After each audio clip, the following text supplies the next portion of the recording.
byoroshe mu buryo bworoshe no mu kirundi ni wagomba kugira abarundi bayimenye ive muri bya bifaransa birebire bya macroeconomy bidakenewe kumena umutwe abantu ije mu bintu byoroshe umunyagihugu muto mutayisome byarangaje kuduza ibintu ngo bikomeye harabavyumva tuzobibona mugabo abatavyuma nabo bategeza kuronka iyo bije citoyen iyo rero yitegure tuzoyisaba cyane hama ico bita rapport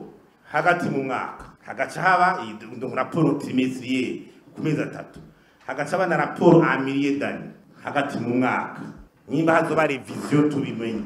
hakaba rapport de fin d'année hagaca haba n'icyo bita rapport d'audit ubu turakene kuzobona audit y'amafaranga ya leta ijya mission juridictionnelle ya Cour des comptes yagarutse tubone abantu baza kubazwa muri Cour des comptes haratoba itegeko rishasha ry'ingana amafaranga akoreshwa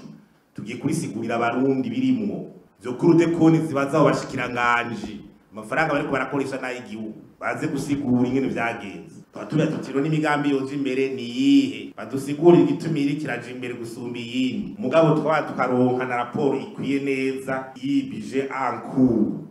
kuko ibi tuzotangura bizoba biriko biraraba bije ya 2023 ishira 2024 urumva rero turasabye abarundi bose turasabye leta yuko uwo mugambi woza tukabuja mu bwadukiza iki gihugu ibi wumva ngo amasoko ya leta ingena yogera abantu bagashira ku biciro bishaki ikarami kagurwa 3,000 ikiro cy'ibiharage kikagura 6,10 amasoko abantu bagashaka guha abi wabo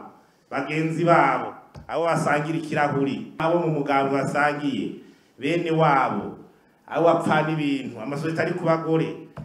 abana ivyo ntibirekuwe uwo mugambi rero tutanguje no munsi ku mugaragaro kugira dushigikire leta muri twe twigoro tubona ko n'umukuru w'igihugu murabona ko rimwe bitama agashavura akaza gutakambira abantu basubiza amahera gutakamba turageza ahantu biteye ubwo leta twari twizeye nyene ko ari nguvu nyene gihangange leta n'uwarivye kaza kumutakambira ati ntabaraye mwe urayo twasigaje ugarukane ari leta rero ifise inzego za Cour des comptes zandi wumva abantu bageze tufashe no munsi gutera kamu leta ko intango ya mbere ukoresha amafaranga neza nuko abategetsi bo hejuru baja kuri wa mugambo wo kwerekana amatungo imbere kwinjira amabanga niyo bayasohotsemo si parseme si fosendi kumana bisaba nibwirizwa shingiro rimwe batubwira ngo dusidukane niyo nka gutora